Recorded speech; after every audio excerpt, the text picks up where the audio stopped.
ආදරණීය දරුවනේ ජීව විද්‍යාව ගැටලු 5000ක් විසඳීමේ වැඩසටහන් මාලාවේ 7 වන ප්‍රශ්න පත්‍රය සමගයි ඔබ මේ එක්වන්නේ. මේ තියෙන 7 වන ප්‍රශ්න පත්‍රය. දැන් මෙතෙක් අපි ප්‍රශ්න පත්‍ර 6ක් සාකච්ඡා කළා. සෑම ප්‍රශ්න පත්‍රයකම ප්‍රශ්න 50 බැගින් මේ වන විට ප්‍රශ්න 300ක් අපි ආවරණය කරලා ඉවරයි. මේ ප්‍රශ්න 300 ඇතුලේ විෂය කරුණු ඉතා විශාල ප්‍රමාණයක් සාකච්ඡා කළා. එහි 7 වන පියවර තමයි මේ 7 වන ප්‍රශ්න පත්‍රයෙන් අපි සාකච්ඡා කිරීමට බලාපොරොත්තු වෙන්නේ. සුපුරුදු පරිදි ජීව විද්‍යාව හඳුන්වා දීම පාඩමේ සිටම අවසාන ප්‍රශ්නය වන විවහාරික ජීව විද්‍යාව ඇසුරින්ම අපි සෑම පාඩමකටම යම් යම් ප්‍රශ්න ප්‍රමාණයක් ඇතුළත් වන පරිදි මේ ප්‍රශ්න පත්‍රය සකස් කරලා තියෙනවා.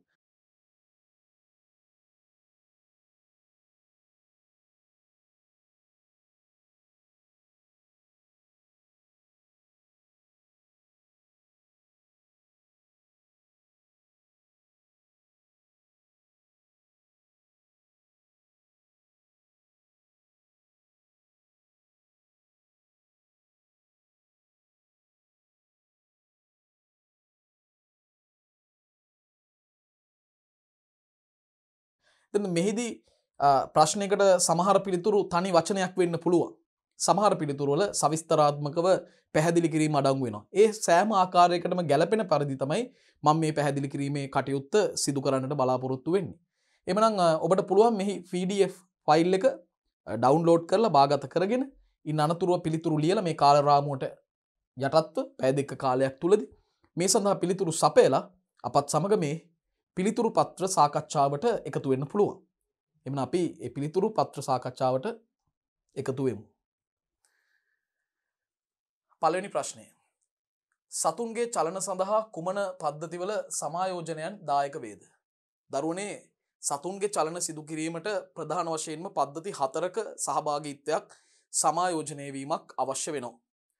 අපි 6 වන ප්‍රශ්න පත්‍රයේදී එහි පළමු ප්‍රශ්නයේ විදිහට ඔබට මතක නම් මම සාකච්ඡා කරේ උද්දීප්‍යතාවය කියන්නේ කුමක්ද කියන එක ගැන. එතෙන්දී මම කියුවා උද්දීප්‍යතාවයේ සහ සමායෝජනයේ ප්‍රතිඵලයක් විදිහටයි ජීවීන් තුල චලන සිදු වෙන්නේ කියලා. උද්දීප්‍යතාවයේ සහ සමායෝජනයේ ප්‍රතිඵලයක් විදිහට තමයි මේ චලන සිද්ධ වෙන්නේ. එතකොට මේ සිදුවන චලන සඳහා දායක වන ප්‍රධාන පද්ධති 4ක් සමායෝජනය විය යුතුයි. මොනවද මේ පද්ධති? පේශි පද්ධතිය, අස්ථි පද්ධතිය, ස්නායු පද්ධතිය සහ අන්තරාසර්ග පද්ධතිය. මේ පද්ධති තමයි සමායෝජනය වෙන්නට අවශ්‍ය වෙන්නේ. හරි. එහෙනම් අපි ලියමු. පේශි පද්ධතිය, අස්ථි පද්ධතිය,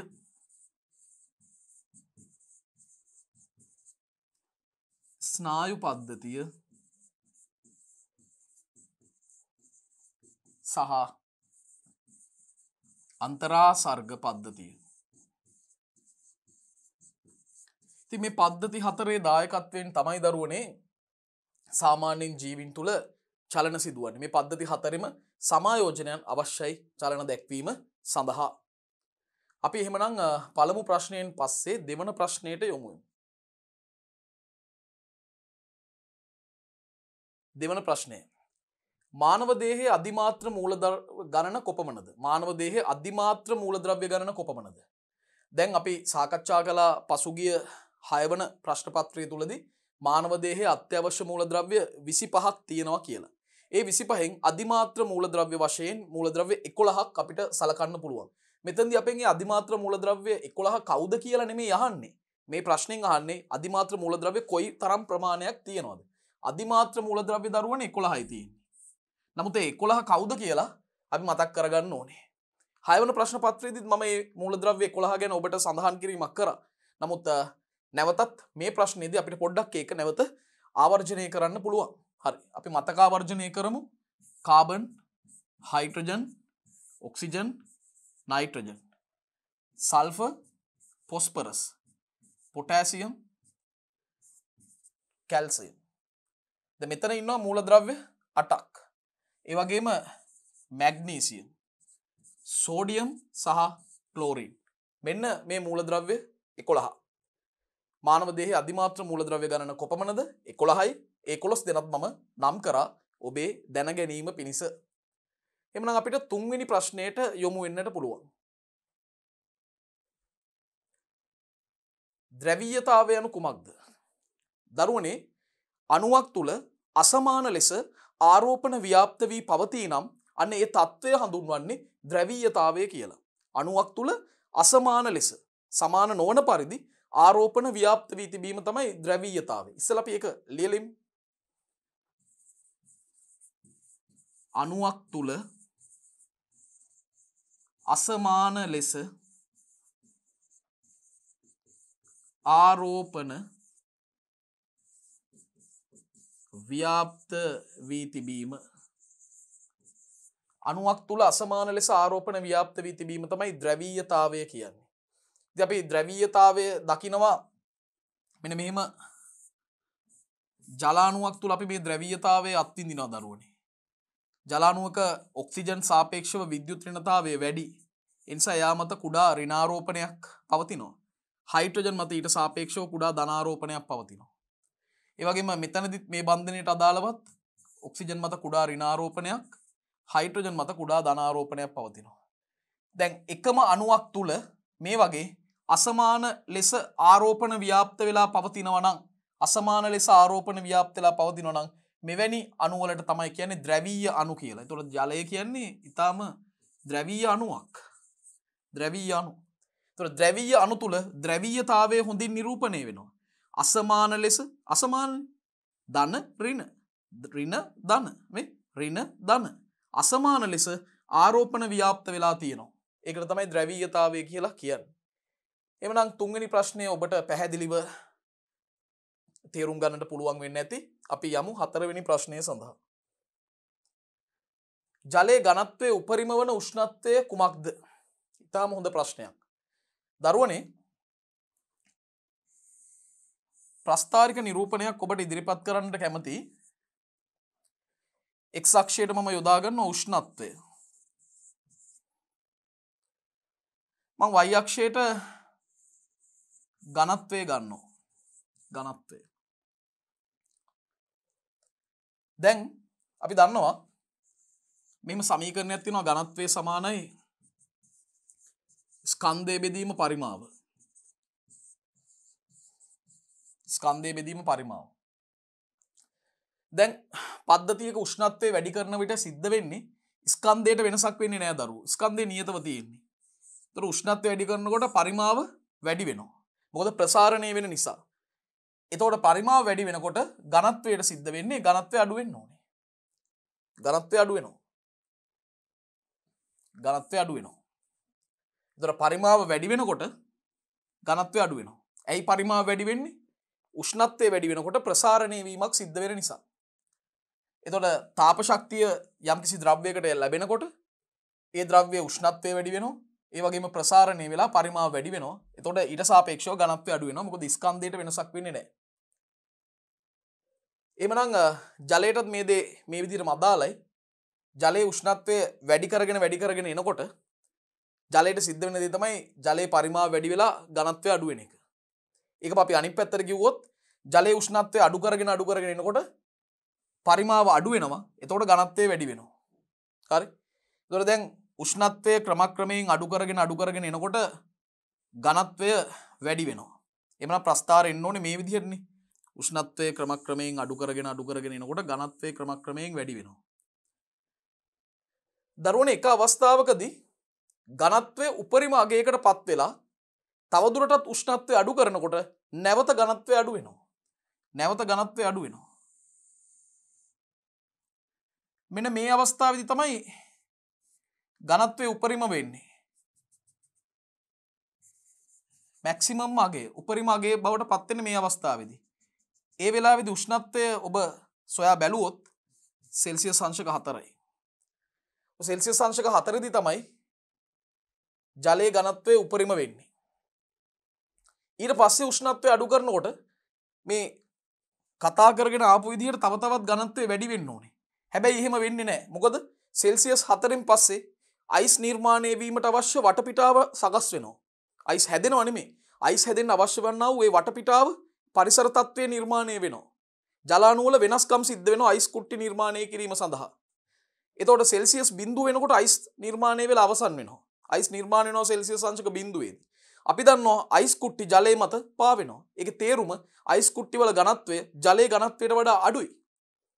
එතකොට ජලයේ ඝනත්වය වැඩි වෙලා උෂ්ණත්වය අඩු කරගෙන යනකොට ඊට පස්සේ සෙල්සියස් 4 දී ඒක උපරිම වෙලා නැවත ජලයේ ඝනත්වය අඩු වෙන නිසා තමයි සෙල්සියස් 0 පවතින අයිස් ජලයේ මත පාවෙන්නේ. මේ සංසිද්ධිය තමයි ජලයේ අසාමාන්‍ය නැත්තම් අනියම් ප්‍රසාරණය කියලා කියන්නේ. අසමාකාර ප්‍රසාරණය කියන්නේ මේ තත්වයට. හිමායනයේදී සිදුවන අසමාකාර ප්‍රසාරණය. මේ අසමාකාර ප්‍රසාරණය නිසා ද්‍රව ප්‍රදේශවල ජීවීන්ට ඊටාම විශාල වාසියක් ලැබෙනවා. ශීත ඍතුවලදී ජලාශවල අයිස් මිදීම සිද්ධ වෙන්නේ ඉහළ ඉඳන් පහළට. ඒ නිසා ඉහළ ජල පෘෂ්ඨ අයිස් බවට මිදෙනකොට ජලජ ජීවීන්ට පහළ ද්‍රව ජලයේ වාසය කරන්න පුළුවන් ශීත ඍතුව අවසන් වෙනකම්. ඒක ස්වභාව ධර්මයෙන් නිර්මාණය වෙච්ච වටිනා ක්‍රියාවලියක්. ඒ අනුව ජලයේ ඝනත්වයේ උපරිම වන උෂ්ණත්වය තමයි දරුවනේ සෙල්සියස් අංශක 4. සෙල්සියස් 4 දී තමයි ජලයේ ඝනත්වය උපරිම අගයකට පත් වෙන්නේ. එහෙනම් පස්වෙනි ප්‍රශ්නයට අපි යමු. ඔන්න බලන්න වැදගත් ප්‍රශ්නයක්. කාබොනයිල් කාණ්ඩයේ වර්ගය අනුව මොනොසැකරයිඩ් දෙවර්ගය නම් කරන්න. මේ කාබොනයිල් කාණ්ඩය කියන්නේ මෙන්න මේ කාණ්ඩයටනේ. C ද්විත්ව බන්ධන O. මේ කාණ්ඩය. දැන් මේකේ වර්ග දෙකක් තියෙනවා. මොකද්ද වර්ග දෙක? එකක් තමයි දරුවෝ මේ කාබොනයිල් කාණ්ඩේ එක පැත්තක හයිඩ්‍රජන් පරමාණුවක් තියෙනවා. අනිත් පැත්තේ ඉන්න කෙනා කවුද කියන එක ගැටලුවක් නැහැ. මෙවැනි කාණ්ඩ වලට රසායන විද්‍යාවේදී කියන්නේ අපි මේවා රසායන විද්‍යාවෙන් සාකච්ඡා කරන කරුණු මෙවැනි කාණ්ඩ වලට කියන්නේ ඇල්ඩිහයිඩ් කාණ්ඩ කියලා. ඇල්ඩිහයිඩ් කාණ්ඩ. දරුවනේ යම්කිසි මොනොසැකරයිඩ් එක ඇල්ඩිහයිඩ් කාණ්ඩයක් පවතිනවා නම් එවැනි මොනොසැකරයිඩ් වලට කියන්නේ ඇල්ඩෝස වර්ගයේ මොනොසැකරයිඩ් කියලා. ඇල්ඩිහයිඩ් කාණ්ඩයක් පවතින මොනොසැකරයිඩ් වලට කියන්නේ ඇල්ඩෝස මොනොසැකරයිඩ්. එහෙමනම් මට ලියන්න පුළුවන් මෙහෙම ඇල්ඩිහයිඩ් කාණ්ඩ පවතින මොනොසැකරයිඩ්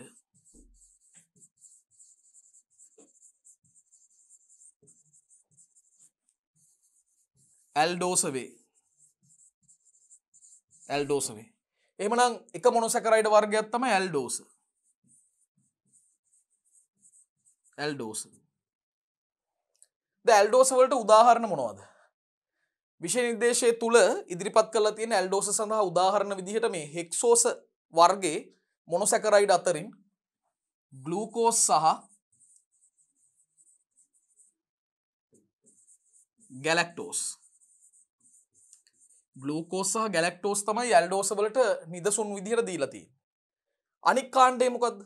අනික් කාණ්ඩය තමයි සමහර වෙලාවට මේ කාබොනයිල් කාණ්ඩය එක කෙලවරක C ද්විත්ව බන්ධන ඕට සම්බන්ධ දෙපැත්තෙන් එක කෙලවරක් හයිඩ්‍රෝකාබන් දාමයක් පිහිටන්න පුළුවන්. ඒක අපිට නිශ්චිතව කියන්න බෑ. මෙතන CH3 වෙන්න පුළුවන්, නැත්නම් CH3 CH2 වෙන්න පුළුවන්, නැත්නම් CH3 CH2 CH2 වෙන්න පුළුවන්. එක පැත්තක් හයිඩ්‍රෝකාබන් කාණ්ඩයක් තියෙනවා. ඒතර මෙවැනි කාණ්ඩ හඳුන්වන්නේ මේ වගේ කාණ්ඩ හඳුන්වන්නේ කීටෝන කාණ්ඩ කියලා. කීටෝන කාණ්ඩ කියලායි රසායන විද්‍යාවේදී කාබනික රසායනයේදී හඳුන්වන්නේ. දැන් කීටෝන කාණ්ඩයක් අඩංගු මොනොසැකරයිඩ් වලට කියන්නේ කීටෝස කියලා. කීටෝන කාණ්ඩ පවතින මොනොසැකරයිඩ්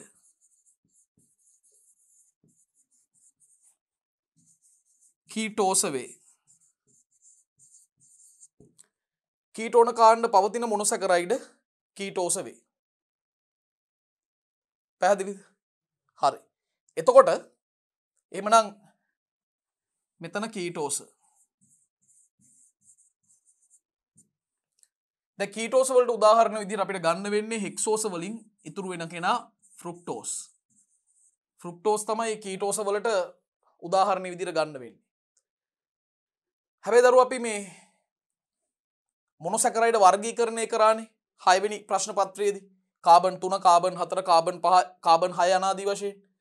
එතකොට මේ මෙතන ඇල්ඩෝස කීටෝස වලට අයිති වෙන්නේ ඔක්කොම කාබන් 6 මොනොසැකරයිඩ් විතරයි. ඉතුරු මොනොසැකරයිඩ් මේවට අයිති වෙන්නේ නැද්ද? පැහැදිලිව අයිති වෙනවා. දැන් උදාහරණයක් ගත්තොත් කාබන් 3ට අදාළව ග්ලිසරැල්ඩිහයිඩ්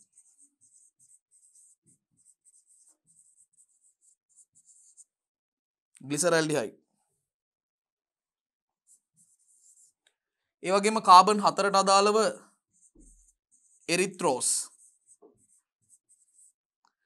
කාබන් 5ට අදාළව රයිබෝස්, ඒ වගේම ඩියොක්සි රයිබෝස්,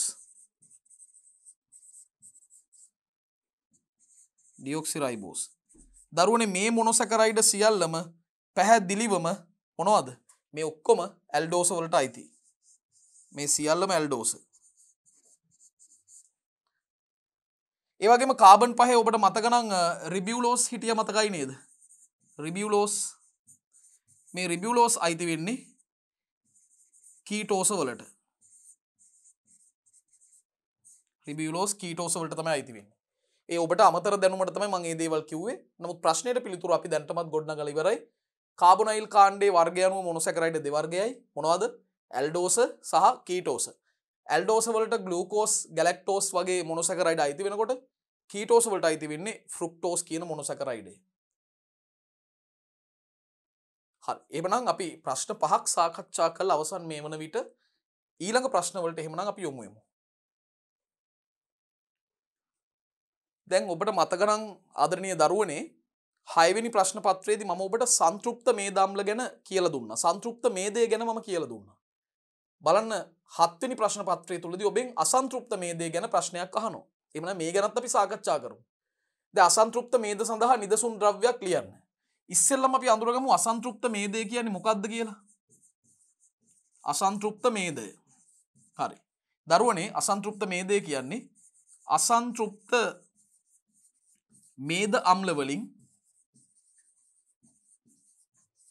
සෑදුණු මේදය. අසන්තෘප්ත මේද අම්ල වලින් සෑදුණු මේදය. දැන් දරුවෙක්ට ගැටලුවක් නම් මොකද්ද අසන්තෘප්ත මේද අම්ලයක් කියන්නේ කියලා ඒක අපි පැහැදිලි කරගමු. අපි දන්නවා මේද අම්ල වලට අනිවාර්යයෙන්ම කාබොක්සිල් කාණ්ඩයක් තියෙනවා. කාබොක්සිල් අම්ල කාණ්ඩයක් තියෙනවා. ඉතිරි කාණ්ඩය තමයි හයිඩ්‍රෝකාබන් දාමය. දැන් මේ කොටස තමයි හයිඩ්‍රෝකාබන් දාමය. මේ කොටස වෙනස් වීම මත තමයි මේ දම්ල වෙනස් වෙන්නේ. හයිඩ්‍රෝකාබන් දාමය. දැන් ඔය හයිඩ්‍රෝකාබන් දාමයේ ඉන්න සෑම කාබන් පරමාණු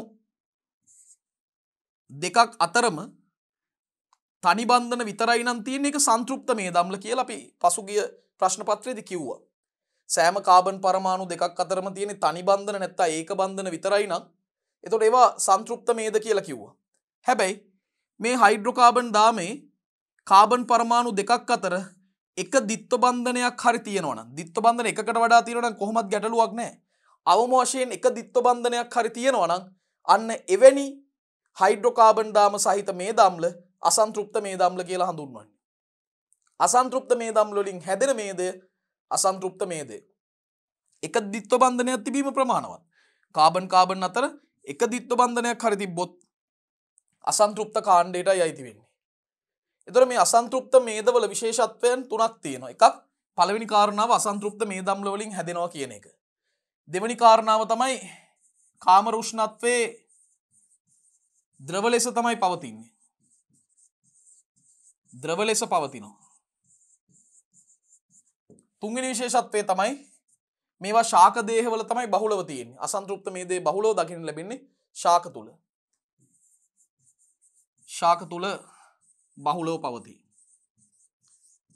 ඒ අනුව අසන්තෘප්ත මේදේ තියෙන ද්‍රව්‍යයක් විදියට හොඳම උදාහරණය තමයි එළවලු තෙල්. මොකද එළවලු තෙල් ශාක වලින් නිස්සාරණය කරගන්නේ. ඒ නිසා අසන්තෘප්ත මේද සඳහා නිදසුන් ද්‍රව්‍ය එළවලු තෙල්. 6 වෙනි ප්‍රශ්න පත්‍රයේදී අහුවනේ සංතෘප්ත මේද සඳහා නිදසුන. සංතෘප්ත මේද සඳහා නිදසුන තමයි බටර්. කාම රුෂ්ණත්වයේදී ඒවා ඝන විදිහට තියෙන්නේ. සත්ව දේහ වලින් තමයි වැඩිපුරම ලබා ගන්නෙ. අසන්තෘප්ත මේදේ කාම රුෂ්ණත්වයේදී ද්‍රව විදිහට තියෙන්නේ. බහුලව ලබා ගන්නේ ශාක වලින්. උදාහරණය එළවලු තෙල්. එළවලු තෙල්.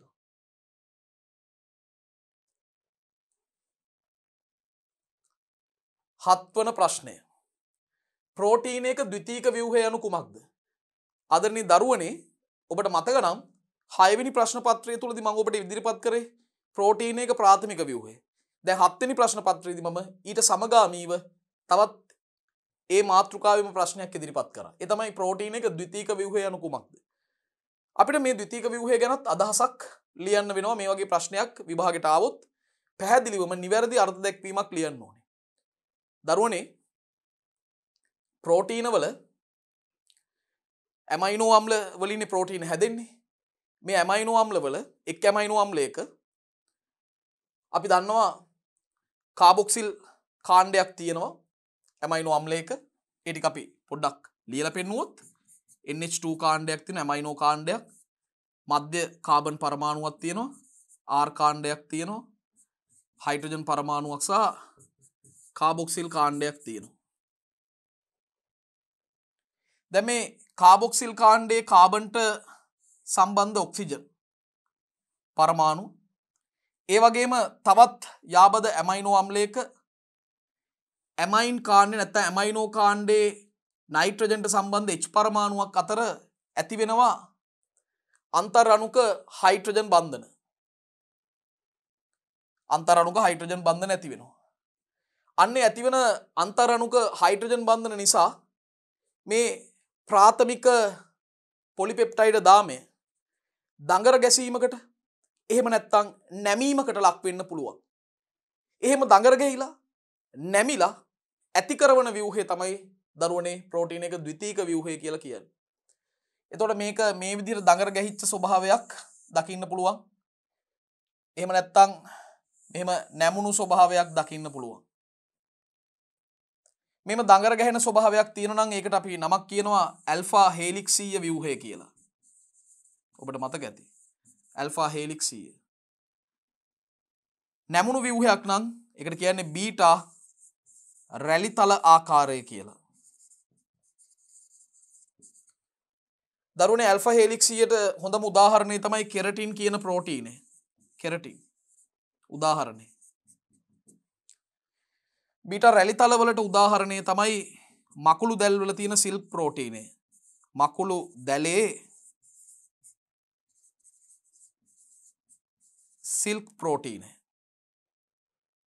ඉතින් ඔබට අමතර කාරණා කීපයක් මම සඳහන් කළේ මේ ප්‍රශ්නයට අවශ්‍ය වන මූලික තියරි කරුණු, සිද්ධාන්තමය කරුණු මතක් කරන්න. එවන අපිට මේ විදිහට ලියන්න පුළුවන් ඇමයිනෝ අම්ලවල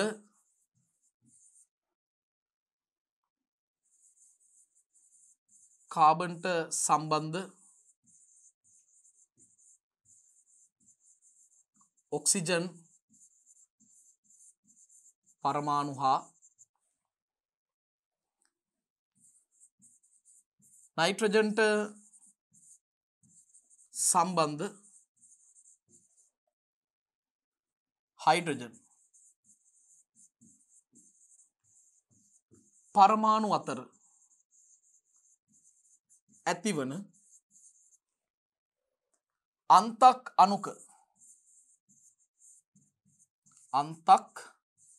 අණුක හයිඩ්‍රජන් බන්ධන නිසා අන්තක් අණුක හයිඩ්‍රජන් බන්ධන නිසා ප්‍රාථමික පොලිපෙප්ටයිඩ් දාමය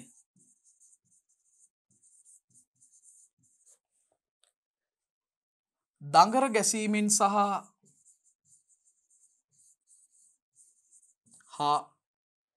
නැමීමෙන් ඇතිවන ව්‍යුහය.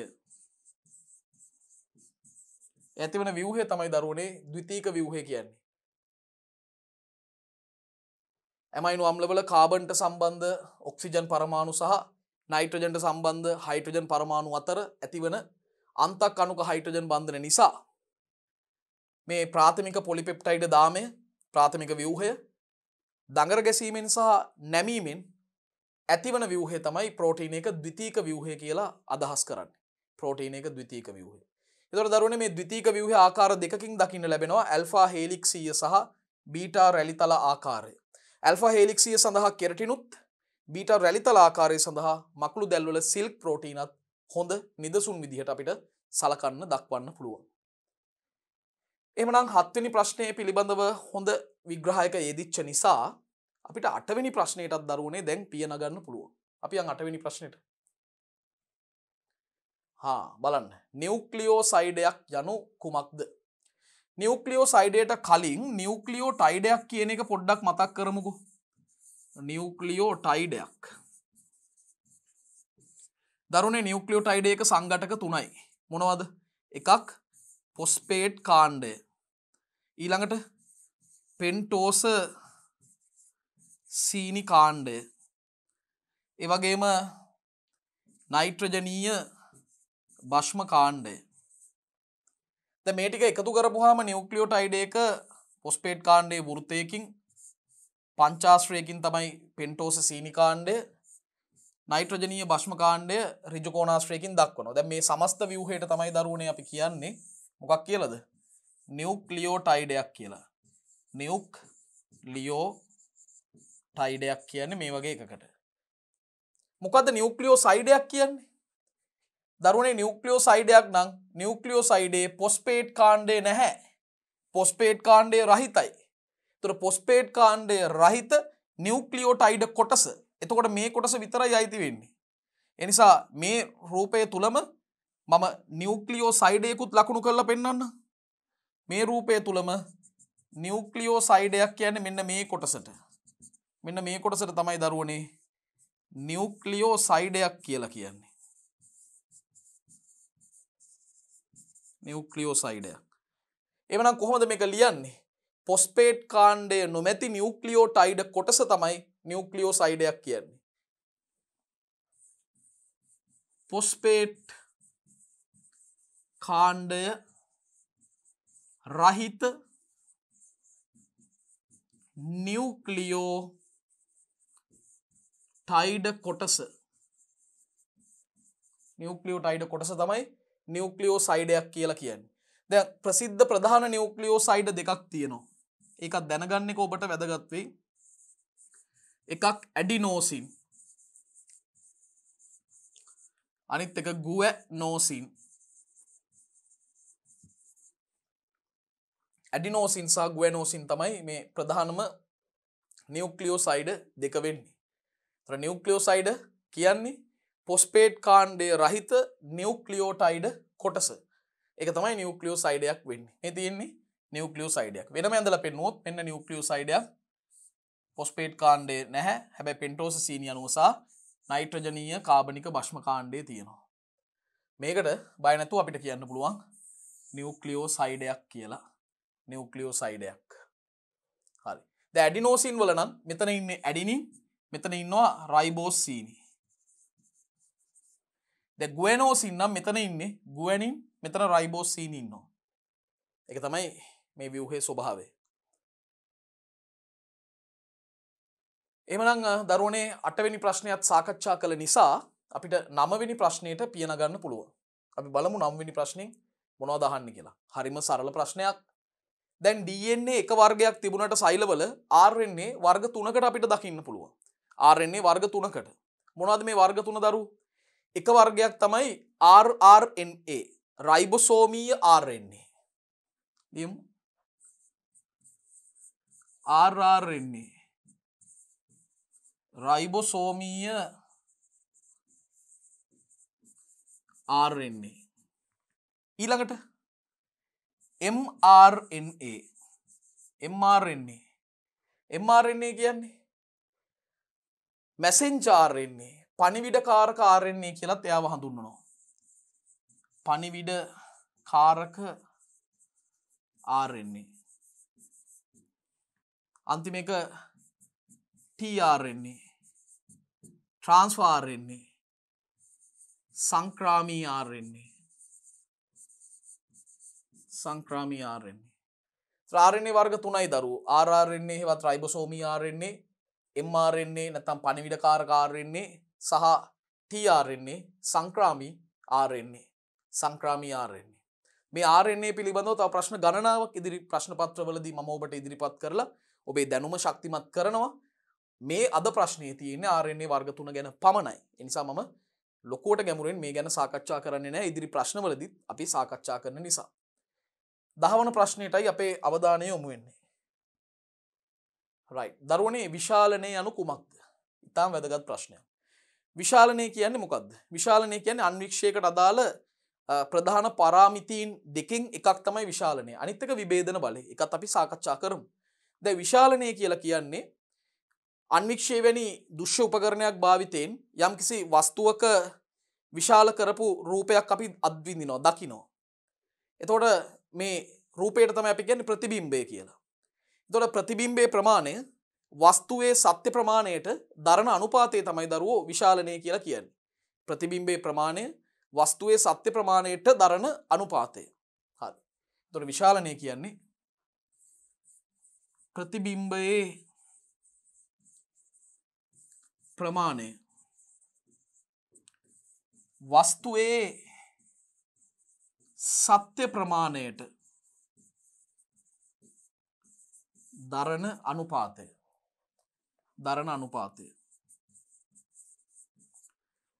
මට මේක සමීකරණයකට ලියන්නත් පුළුවන්. සරල සමීකරණයකට ලියන්න පුළුවන්. විශාලනය සමානයි ප්‍රතිබිම්බයේ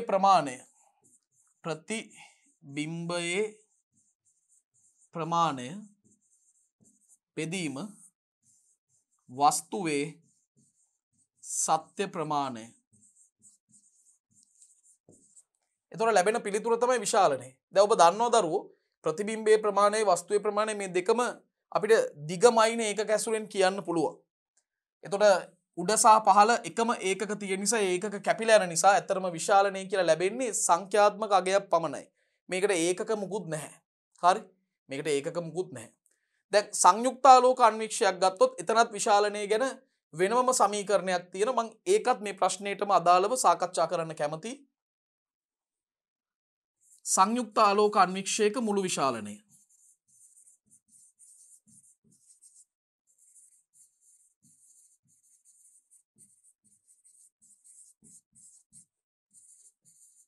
මේ ප්‍රශ්නයටම ඍජුවම අදාළ නොවුනත් මේ විෂය කරුණ ඔබට කියන්නට මම කැමතියි.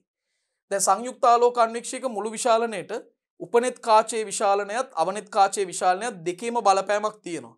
ඒ නිසා මේ කාච දෙකේ විශාලන දෙකේ ගුණිතය තමයි සංයුක්ත ආලෝක අන්වීක්ෂයේ මුළු විශාලනය කියලා අර්ථ දක්වලා තියෙන්නේ. එහෙනම් අපිට කියන්න පුළුවන් උපනෙතේ විශාලනය වැඩි කිරීම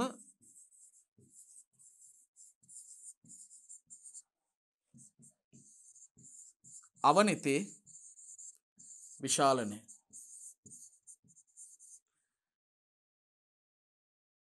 තර මේ විශාලන දෙකේ ගුණිතය තමයි සංයුක්ත ආලෝක අන්වීක්ෂයක මුළු විශාලනය කියන්නේ. දැන් අපි හිතුවොත් උපනිතේ විශාලනය 10 වාරයයි 10 ගුණයයි. අවනිතේ විශාලනය 40 ගුණයයි. එතකොට මුළු විශාලනය ඉන්නේ දරුවෝ කීයයිද? 400 ගුණයයි. අපි සාමාන්‍ය විශාලනය කියන එකට මේ ඉදිරියෙන් කතරයක් දානවා කී ගුණයක්ද කියලා නිරූපණය කරන්න. කී ගුණයක්ද කී වාරයක්ද කියන එක. ඒ අනුව විශාලනය පිළිබඳව මේක තමයි අපිට කියන්න තියෙන මූලිකම අදහස. විශාලනයේ අර්ථ දැක්වීම මොකද්ද? ප්‍රතිබිම්බයේ ප්‍රමාණය වස්තුවේ සත්‍ය ප්‍රමාණයට දරන අනුපාතය. ප්‍රතිබිම්බයේ ප්‍රමාණය වස්තුවේ සත්‍ය ප්‍රමාණයට දරන අනුපාතය. ඒ අනුව වචන සමීකරණයක් ගොඩනැගුවම විශාලනයේ සමානයි ප්‍රතිබිම්බයේ ප්‍රමාණය බෙදීම වස්තුවේ සත්‍ය ප්‍රමාණය. ප්‍රතිබිම්බයේ ප්‍රමාණය බෙදීම වස්තුවේ සත්‍ය ප්‍රමාණය. ඒ අනුව 10 වන ප්‍රශ්නය මේ වෙන විට අපි සාකච්ඡා කරලා අවසන් වෙන නිසා අපිට 11 වෙනි ප්‍රශ්නයට දැන් යොමු වෙන්න පුළුවන්. අපි යන් 11 වෙනි ප්‍රශ්නයට. එහෙමනම් 11 වෙනි ප්‍රශ්නයට අපි යොමු වෙමු. දරුවනේ සෛලයුෂයේ අඩංගු සංඝටක මොනවාද? තාමත් සමහර දරුවෝ සෛලයුෂය කියන්නේ මොකක්ද කියලා දන්නේ නැති වෙන්න පුළුවන්. ඒ නිසා ඒ ගැන පැහැදිලි කිරීම මගේ යුතුයකමක්. දැන් ශාක සෛලයක් ගත්තම මේ ශාක සෛලයේ විශාලම වැඩිම වපසරියක් වෙන් කරන ඉන්ද්‍රියිකාව තමයි විශාල මධ්‍ය යුෂ රික්තකය. මේ තියෙන්නේ. ඇතුලේ තනිකරම ද්‍රාවණයක් තියෙන්නේ. රික්තකය කොච්චර ලොකුද කියනවා නම් රික්තකයට ඉඩ දෙන්න න්‍යෂ්ටිය පවා පැත්තකට තල්ලු වෙලා තියෙන්නේ. න්‍යෂ්ටිය පවා පැත්තකට තල්ලු වෙලා තමයි දරුවෝ දකින්න ලැබෙන්නේ අපිට. එතකොට මේ රික්තකය මධ්‍ය යුෂ රික්තකය ආවරණය කරන් ඉන්න මේ තනි පටලයක් තියෙනවනේ. මේ තනි පටලයට කියන්නේ තාන ප්ලාස්ටය කියලා. තාන ප්ලාස්ටය. මේ තාන ප්ලාස්ටයට ඇතුළතින් ඉන්න තරලයට තමයි කියන්නේ සෛල යුෂය. මේක සමහරු රික්තක යුෂය කියලත් කියනවා.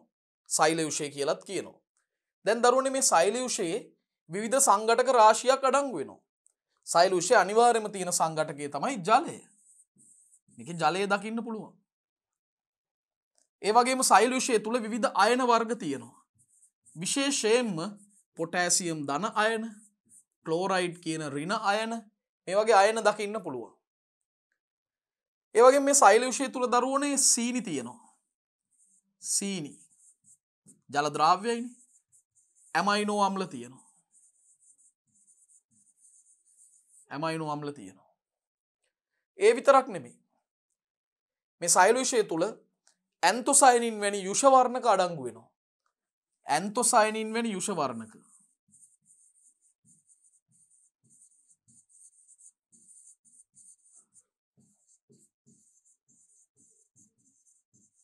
ඒ විතරක්ම නෙමෙයි. පරිවෘත්තික අපද්‍රව්‍ය පවා මේ සෛල යුෂය අඩංගු වෙන්න පුළුවන්. එයනෝ සෛල යුෂයේ සංඝටක විදිහට අපිට කියන්න පුළුවන් ජලය, පොටෑසියම් ක්ලෝරයිඩ් වගේ අයන, සීනි, ඇමයිනෝ අම්ල වගේ කුඩා අණු, ඇන්තොසයනින් වගේ යුෂ වර්ණක, අපද්‍රව්‍ය. දැන් මේ යුෂ වර්ණකවල විශේෂත්වය ඒවා ජල ද්‍රාව්‍යයි. වර්ණක දෙවර්ගයක් අපිට ශාකවල හමු වෙනවා. එකක් තමයි ලව වර්ණක. ලව වර්ණක කියන්නේ මේ ප්‍රභා වර්ණක, ක්ලෝරොෆිල් වගේ දේවල්. ඒවා ජල අද්‍රාව්‍යයි. හැබැයි යුෂ වර්ණක ජල ද්‍රාව්‍ය ස්වභාවයෙන් තමයි දරුවනේ අපිට මුණ ගැහෙන්නේ. එhmenan මම 12 වෙනි ප්‍රශ්නයට යොමු වෙන්න කැමතියි.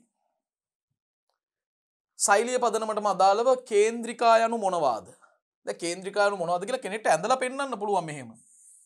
කෙටි සිලින්ඩරාකාර ව්‍යුහයක්නේ කේන්ද්‍රිකාවක් කියන්නේ. දැන් මේ වගේ දෙකක් එකිනෙකට ලම්බකව ඉන්නකොට ඒ ඉන්න ප්‍රදේශයටම කියනවා කේන්ද්‍ර දේහයක් කියලා. දැන් අපි කේන්ද්‍ර දේහය ගැන නෙමෙයි ප්‍රශ්نين අහන්නේ, කේන්ද්‍රිකාව ගැන. දැන් මේ කේන්ද්‍රිකාවක හරස්කඩක් පරීක්ෂා කරලා බැලුවොත් අපිට දකින්න ලැබෙන දේ මොකද්ද? මේ කේන්ද්‍රිකා නිර්මාණය වෙන්නේ ශුද්‍ර නාලිකා වලින්. ශුද්‍ර නාලිකා ත්‍රිත්ව නවයක් වලයාකාරව සකස් වීමෙන් තමයි කේන්ද්‍රිකාවක් හැදෙන්නේ. ත්‍රිත්ව නවයක් කියන්නේ 3/9ක්. ඒ කියන්නේ ශුද්‍ර නාලිකා 27ක්. අපි බලමු ඇඳලා. එක ත්‍රිත්වයක්, ත්‍රිත්ව නවයක්. 2යි 3යි 4යි 5යි 6යි 7යි 8යි 9යි ත්‍රිත්ව නවයක්. හරි, මේ තියෙන්නේ ශුද්‍ර නාලිකා ත්‍රිත්ව නවයක්.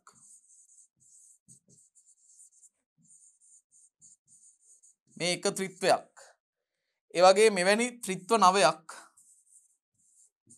ඒ කියන්නේ ශුද්‍ර නාලිකා 27ක් වලයාකාරව පිහිටලා සම්බන්ධ වෙලා තමයි මේක නිර්මාණය කරන්නේ. විශේෂත්වය තමයි මධ්‍ය ශුද්‍ර නාලිකා නැහැ. ඒ නිසා මේකට කියන්න පුළුවන් 9 ධන බිඳුව ව්‍යුහය කියලා. 9+0 ව්‍යුහය. 9 කියන්නේ වටේට තියෙන ශුද්‍ර නාලිකා ත්‍රිත්ව 9. බිඳුව කියන්නේ මධ්‍ය ශුද්‍ර නාලිකා නැහැ කියන එක. ඒතර මේ වගේ දෙයකට තමයි දරුවනේ අපි කියන්නේ කේන්ද්‍රිකාවක් කියලා. කේන්ද්‍රිකාවල විශේෂත්වය තමයි කේන්ද්‍රිකා සත්ව සෛලවල පමණයි අපිට මුණ ගැහෙන්නේ. ඒ වගේම කේන්ද්‍රිකා පටලයකින් වට වෙලත් නැහැ. ඒ වගේම ශුද්‍ර නාලිකා වලින් සකස් වෙලා තියෙන්නේ. ඉතින් මේ කරුණු ටික ඔක්කොම අපිට ගොනු කරලා කියන්න පුළුවන්. සත්ව සෛලවල පමණක් හමුවන සත්ව සෛලවල පමණක් හමුවන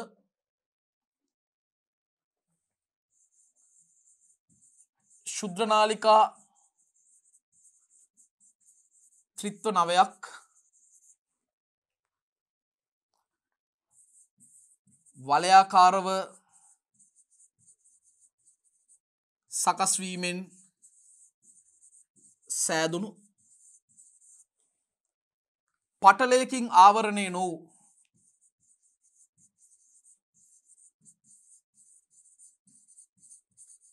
පටලයකින් ආවරණය නොවූ ව්‍යුහ තමයි දරුවනේ කේන්ද්‍රිකා කියන්නේ. ඒතර කේන්ද්‍රිකාවල මෙන්න මේ කරුණු සඳහන් වෙන්න ඕනේ. සත්ව සෛලවල පමණක් මුණ ගැහෙනවා කියන එක. ඒ වගේම ශුද්ධ නාලිකා ත්‍රිත්ව 9කින් හැදිලා තියෙනවා කියන එක. ඒ වගේම පටලයකින් ආවරණය නොවිච්ච කියන එක මේ අදහස් තියෙන්න ඕනේ. එතකොට තමයි කේන්ද්‍රිකා සඳහා ඔබට ඒ ලකුණු සියල්ලම ලබා ගන්න පුළුවන් වෙන්නේ. හරි. එතකොට මේ වගේ කේන්ද්‍රිකා යුගලක් ශූන්‍යෂ්ටික සත්ව සෛලවල න්‍යෂ්ටියට සමීපව එකිනෙකට ලම්බකව පිහිටීමෙන් හැදෙනවා ව්‍යුහයක්. මේ ප්‍රදේශයටම තමයි පොදුවේ කියන්නේ කේන්ද්‍ර දේහය කියලා.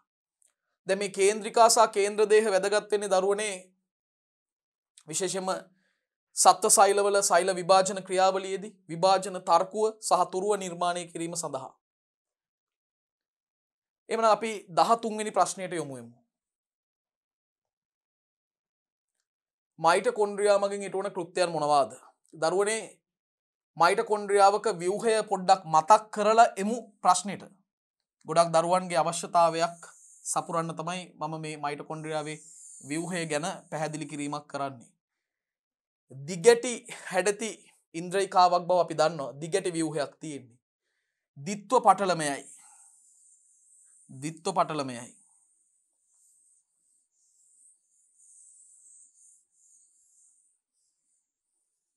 දිත්ව පටලමයයි. බාහිර පටලය පිටතින් තියෙනවා.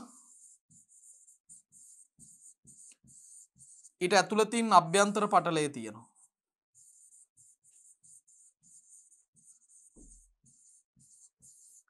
දරුවනේ මේ පටල දෙක අතර තියෙන අවකාශය මෙන්න මේ අවකාශය ඒකට කියන්නේ අන්තර් පටල අවකාශය කියලා. අන්තර් පටල අවකාශය. විශේෂත්වය තමයි බාහිර පටලයේ සිනිදු සුමට පටලයක්. හැබැයි අභ්‍යන්තර පටලයේ රළුයි. අභ්‍යන්තර පටලයේ රළුයි. මේ රළු අභ්‍යන්තර පටලයේ තනින් තන ඔබට පේනව නේද ඇඟිලි වගේ නිරුම් ඇති වෙලා තියෙනවා. මේවා හරියට නිකන් අර ආහාර මාර්ගයේ ශුද්ධාන්ත්‍රයේ තියෙන අඟුලිකා වගේ ඇඟිලි වගේ නිරුම් ඇති වෙලා තියෙනවා දරුවනේ. මෙවැනි ඇඟිලි වැනි නිරුම් වලට කියන්නේ මියර කියලා. මේ මියර පිහිටීම නිසා මේ අභ්‍යන්තර පටලයේ පෘෂ්ඨික ක්ෂේත්‍රඵලය මොනවා වෙලාද? වැඩි වෙලා තියෙනවා. මියර මත පිහිටනවා සවෘන්ත කණිකා නැත්නම් සවෘන්ත අංශු. ඉංග්‍රීසියෙන් ඔක්සිසෝම කියලා හඳුන්වන විශේෂ පද්ධති වගයක්. මේවට තමයි කියන්නේ සවෘන්ත අංශු කියලා. මේ සවෘන්ත අංශු වල එන්සයිම තියෙනවා, විවිධ ප්‍රෝටීන වර්ග තියෙනවා. වැදගත් ක්‍රියාවලියකට. මොකක්ද මේ ක්‍රියාවලිය? ඉලෙක්ට්‍රෝන පරිවහන දාමය සහ ඔක්සිකාරක පොස්පොරයිලීකරණය. ඊට වැදගත් වන විවිධ එන්සයිම වර්ග, ප්‍රෝටීන වර්ග තමයි මේ සවෘන්ත අංශු වල අන්තර්ගත වෙලා තියෙන්නේ. අභ්‍යන්තර පටලයට ඇතුළතින් පවතින සමස්ත මේ අවකාශය මේක හඳුන්වන්නේ පූරකය කියලා. පූරකය.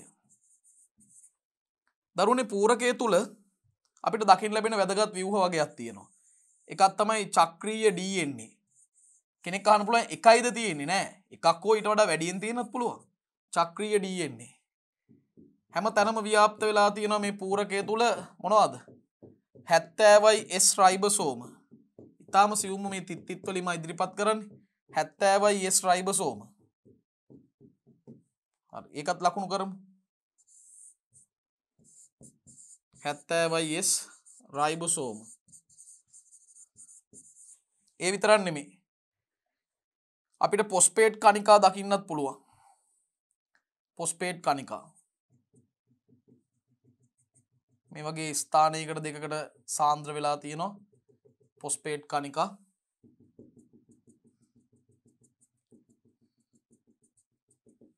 හරි. මෙතනින් ලියමු.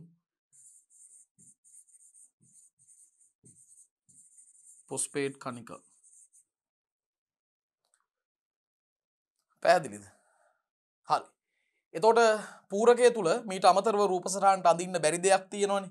ඒ තමයි මේ පූරකය තුල ක්‍රියාත්මක වෙනවා සිට්‍රික් අම්ල චක්‍රය නැත්නම් ක්‍රෙබ්ස් චක්‍රය. ඒ ක්‍රෙබ්ස් චක්‍රයට අවශ්‍ය වන්නා වූ විශිෂ්ට එන්සයිම වර්ග රාශියක් මේ පූරකය තුල අන්තර්ගත වෙනවා. ක්‍රෙබ්ස් චක්‍රයට අවශ්‍ය වෙන එන්සයිමත් පූරකය තුල අන්තර්ගත වෙනවා. ඒ අනුව දරුවනේ මයිටොකොන්ඩ්‍රියාවේ ඔබට ව්‍යුහය මම හොඳ පැහැදිලි කරා. මේ ව්‍යුහය ඔන්න පැහැදිලි කරා. දැන් මම කෘත්‍යයන් වලට එනවා. කෘත්‍යයන් දෙකක් කරනවා. එකක් තමයි සෛලීය ශ්වසනය නැත්තම් ස්වායු ශ්වසනය සිදු කරලා ATP ශක්තිය නිපදවනවා. ස්වායු ශ්වසනය සිදු කර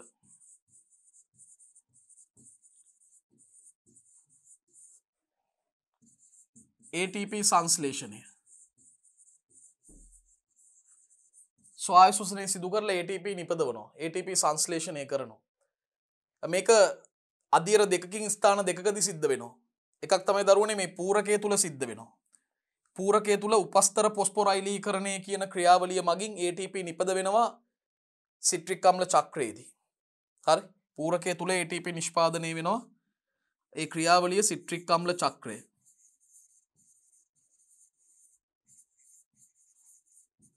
මෙතනදී ATP නිෂ්පාදනය වෙනවා.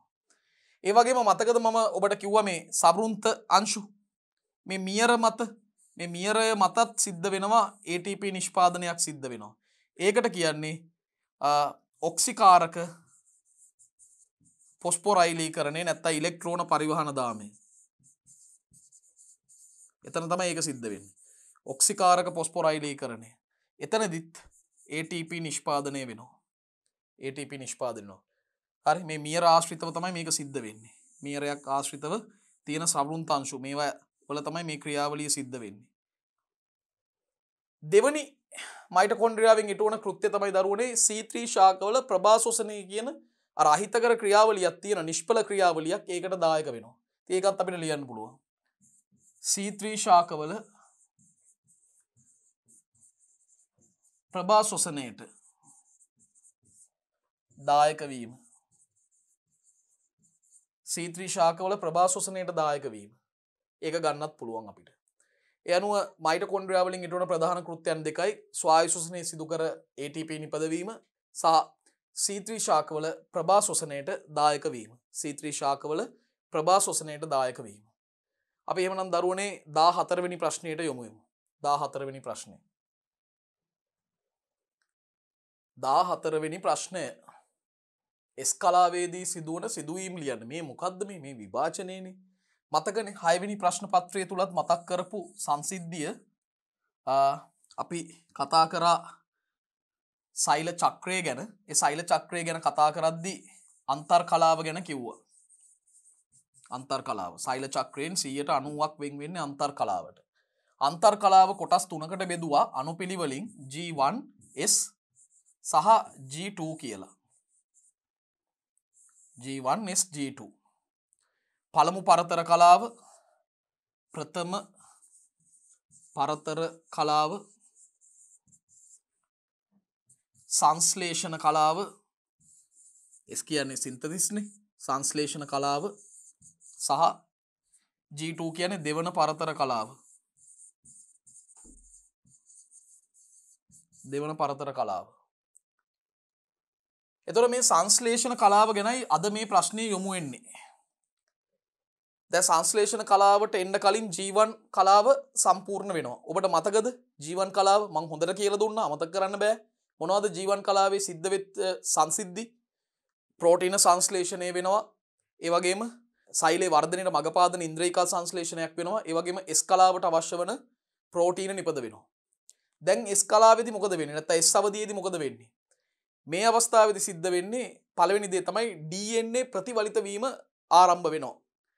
DNA ප්‍රතිවලිත වෙනවා කියන්නේ යම්කිසි DNA අණුවක් ප්‍රවේණිකව සර්ව සම එවැනිම තවත් DNA අණු දෙකක් බවට පත් වෙන එක. යම් DNA අණුවක් DNA අණු දෙකක් බවට පත්වීම තමයි අපි කියන්නේ DNA ප්‍රතිවලිත වීම කියලා. සර්ව සම DNA අණු දෙකක් බවට පත් වෙනවා.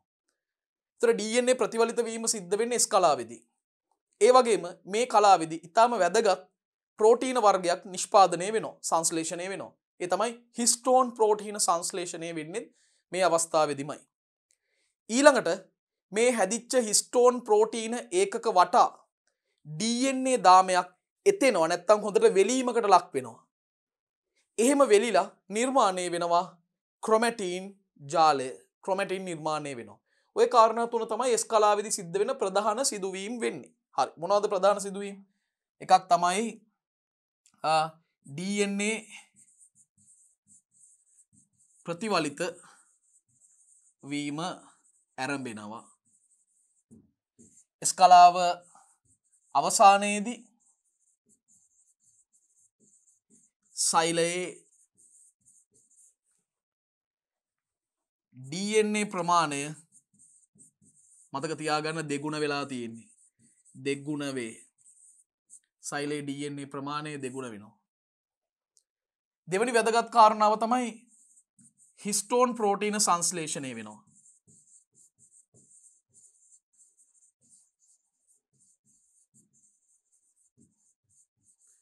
හිස්ටෝන් ප්‍රෝටීන සංශ්ලේෂණය වෙනවා. තුන්වෙනි වැදගත්ම කාරණාව තමයි හිස්ටෝන් ප්‍රෝටීන ඒකක වටා DNA දාමය වෙලීමෙන් ක්‍රොමැටින් හැදෙනවා. හිස්ටෝන් ප්‍රෝටීන වටා DNA වෙලීමෙන් මේක පළවෙනි කරුණ, දෙවෙනි කරුණ, තුන්වෙනි කරුණ. DNA වෙලීමෙන් ක්‍රොමැටින් සෑදේ. ක්‍රොමැටින් සෑදීමක් සිද්ධ වෙනවා. ක්‍රොමැටින් සෑදෙනවා. පැහැදිලි නේද දරුවෝ? ඊටාම පැහැදිලි. පාත් එක පාඩම් කරමු. S කලාවේදී මොනවද සිද්ධ වෙන්නේ? DNA ප්‍රතිවලිත වීම ආරම්භ වෙනවා. ඒ අනුව S කලාව අවසානයේදී සමස්ත DNA ප්‍රමාණය සෛලයේ දෙගුණ වෙනවා. ඒ වගේම හිස්ටෝන් ප්‍රෝටීන ගෝලිකා සංශ්ලේෂණය ආරම්භ වෙනවා. ඒ හිස්ටෝන් ප්‍රෝටීන ගෝලිකා වටා DNA වෙලීමෙන් ක්‍රොමැටින් අවසානයේදී සෑදෙනවා. ඒ අනුව S කලාව අවසන් වෙනකොට ක්‍රොමැටින් ජාලයක් අපිට දකින්න පුළුවන් සෛලය තුල. ක්‍රොමැටින් ජාලයක්. එමනම් 14 වෙනි ප්‍රශ්نين පස්සේ අපි 15 වෙනි ප්‍රශ්නෙට යමු. 14 වෙනි ප්‍රශ්نين පස්සේ අපි යන්නේ 15 වෙනි ප්‍රශ්නෙට. අනූනනය යනු කුමක්ද? විභාජනයටමයි අදාළ. අනූනනය කියන්නේ මොකද්ද දරුවෝ? අනූනනය කියලා අදහස් කරන්නේ මාතෘ න්‍යෂ්ටියකින් ප්‍රවේණිකව සර්ව සම දුහිතෘ න්‍යෂ්ටි දෙකක් ලැබෙන පරිදි සිදුවන න්‍යෂ්ටික විභාජනයක්. න්‍යෂ්ටිය බෙදී යාමක්. මාතෘ න්‍යෂ්ටියකින් ප්‍රවේණිකව සර්ව සම දුහිතෘ න්‍යෂ්ටි දෙකක් ලැබෙන ලෙස සිදුවන න්‍යෂ්ටික විභාජනයක් තමයි අනූනනය කියලා අදහස් කරන්නේ. හරි. මේ බලන්න. මාතෘ න්‍යෂ්ටියකින්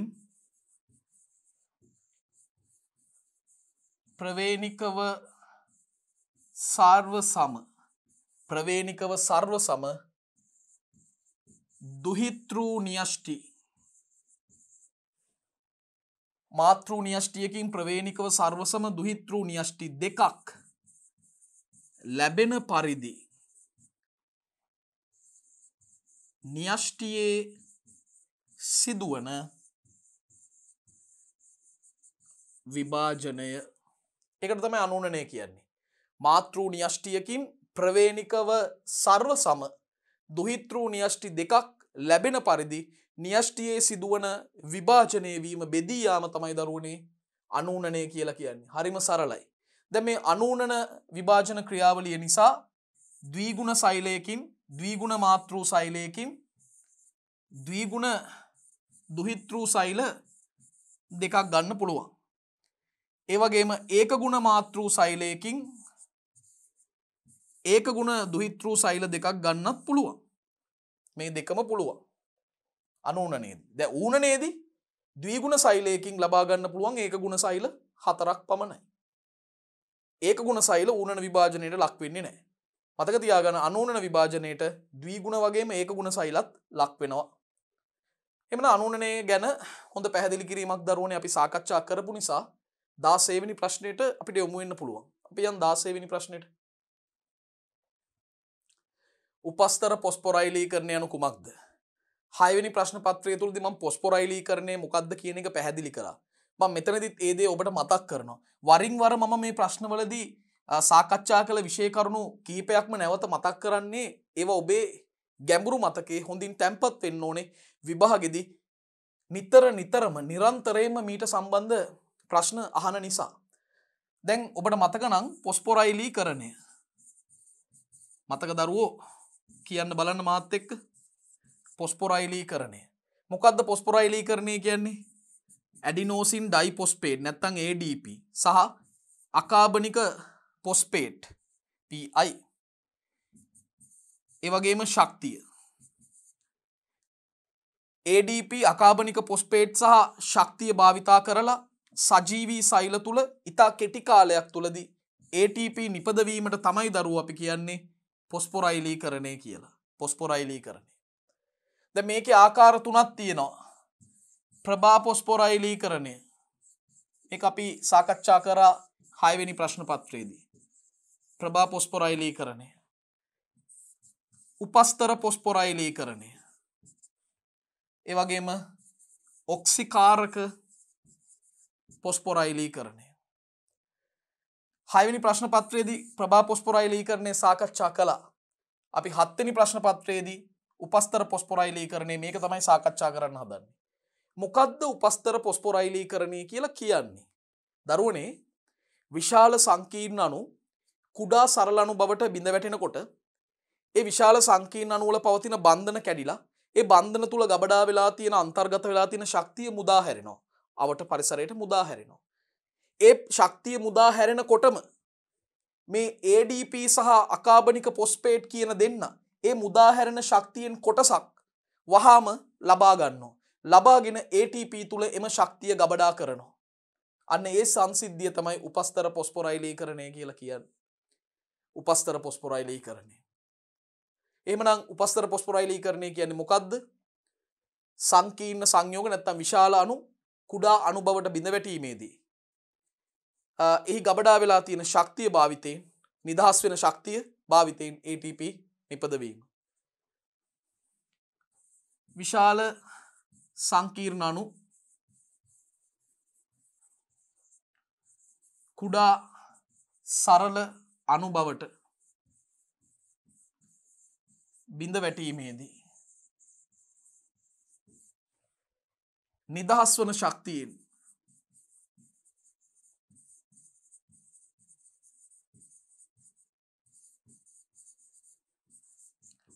ATP සංශ්ලේෂණය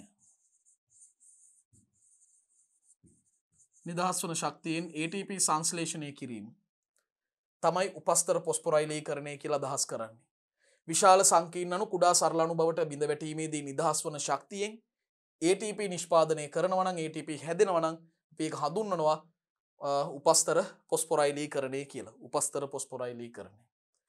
17 වෙනි ප්‍රශ්නෙට අපි අපේ අවධානය යොමු කරමු. සක්‍රීය ස්ථානය. ඔන්න එන්සයිම ගැන මේ කතා කරන්නේ. මේ බලන්න. එන්සයිමයක ප්‍රතික්‍රියාව සිදුවන ස්ථානවලට තමයි අපි කියන්නේ සක්‍රීය ස්ථාන කියලා. මෙන්න එන්සයිම. මෙන්න සක්‍රීය ස්ථාන. මේ තියෙන්නේ. දැන් මේ සක්‍රීය ස්ථාන වලට සම්බන්ධ වෙන්න එන ඒවාට අනුපූරක හැඩයක් දරන ව්‍යුහවලටනේ අපි කියන්නේ උපස්තර කියලා. අපි 6 වෙනි ප්‍රශ්න පත්‍රයේදී මේ උපස්තර අණු ගැන කතා කරා. මෙන්න උපස්තර. දැන් උපස්තර එනවා. ආපුවාම එන්සයිමේ සක්‍රීය ස්ථාන වලට මේ උපස්තර සම්බන්ධ වෙනවා. එහෙම සම්බන්ධ වෙච්ච අවස්ථාවක් අඳින්න. හරි. දැන් මෙන්න උපස්තර අණු ඇවිල්ලා සම්බන්ධ වෙලා තියෙන්නේ.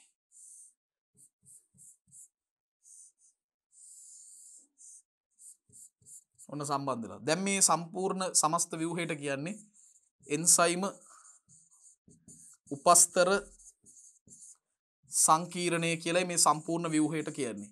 එන්සයිම උපස්තර සංකීර්ණය කියලා හඳුන්වන්නේ. එහෙමනම් සක්‍රීය ස්ථානයක් කියන්නේ මොකද්ද දරුවනේ?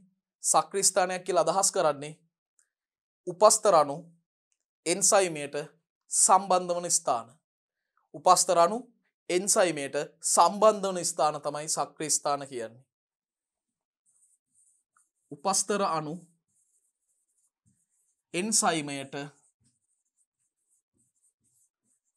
සම්බන්ධ වන ස්ථාන ඒව තමයි සක්‍රීය ස්ථාන කියන්නේ. මේ වගේ සක්‍රීය ස්ථානයන් නිර්මාණය වෙන්න ඇමයිනෝ අම්ල සුළු සංඛ්‍යාවක් අවශ්‍ය වෙන්නේ. ඇමයිනෝ අම්ල ගොඩාක් අවශ්‍ය නැහැ. ඊටාම සුළු ප්‍රමාණයක් තමයි සක්‍රීය ස්ථානයක් නිර්මාණය කරන්න අවශ්‍ය වෙන්නේ. ඉතිරි ඇමයිනෝ අම්ල එන්සයිමේ හැඩය නිර්මාණය කිරීමටයි දායක වෙන්නේ. ඉතිරි ඇමයිනෝ අම්ල එන්සයිමේ හැඩය නිර්මාණය කරන්න දායක වෙනවා. ඒ අනුව සක්‍රීය ස්ථානය ගැන අපි මූලික අදහසක් කිව්වා. උපස්තර අණු එන්සයිමයට සම්බන්ධ වන ස්ථාන තමයි සක්‍රීය ස්ථාන කියලා අදහස් කරන්නේ. උපස්තර අණු එන්සයිමයට සම්බන්ධ වන ස්ථාන තමයි සක්‍රීය ස්ථාන කියලා අදහස් කරන්නේ. අපිට 18 වෙනි ප්‍රශ්නයට ඊළඟට යොමු වෙන්න පුළුවන්. දරුවනේ අපි 18 වෙනි ප්‍රශ්නයට එන්නේ මම තෝරගත්තා ප්‍රභා සංශ්ලේෂණයේම ප්‍රශ්නයක්. ඔබට මතක නම් අවශෝෂණ වර්ණාවලිය පිළිබඳව අපි 6 වන ප්‍රශ්න පත්‍රයේ පළමු කොටසේදී සාකච්ඡා කළා. දැන් අද 7 වන ප්‍රශ්න පත්‍රයේ තුලදී ක්‍රියා වර්ණාවලිය ගැන කතා කරන්න තියෙනවා. මේක සමහර පොත්වල සක්‍රීය වර්ණාවලිය කියලත් සඳහන් වෙනවා. ඒතර මේකම තමයි. ක්‍රියා වර්ණාවලිය කියන්නේ මොකද්ද?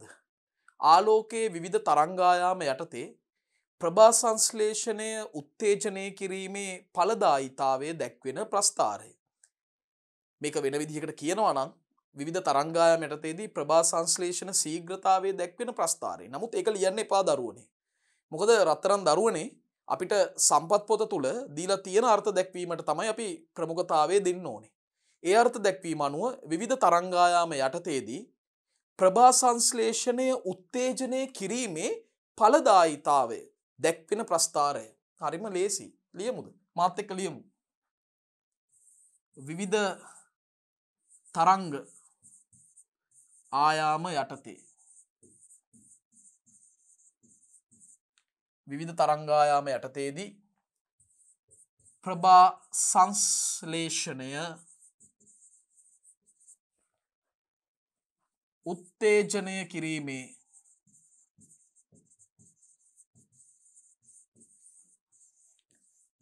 ඵලදායීතාවය දැක්වෙන ප්‍රස්ථාරය. විවිධ තරංගායාම යටතේදී ප්‍රභා සංශ්ලේෂණය උත්තේජනය කිරීමේ ඵලදායීතාවය දැක්වෙන ප්‍රස්ථාරය තමයි දරුවනේ ක්‍රියා වර්ණාවලිය කියන්නේ. හරි. ඉතින් අවශෝෂණ වර්ණාවලිය ගැන 6 වෙනි ප්‍රශ්න පත්‍රයේදී කතා කරා වගේම 7 වන ප්‍රශ්න පත්‍රය තුලදී ක්‍රියා වර්ණාවලිය ගැන මම ඔබට දැන් සාකච්ඡා කරලා තියෙනවා. අපිට 19 වෙනි ප්‍රශ්නයට යොමු වෙන්න පුළුවන්. ප්‍රභා ඔක්සිහරණය කුමක්ද? මේ බලන්න.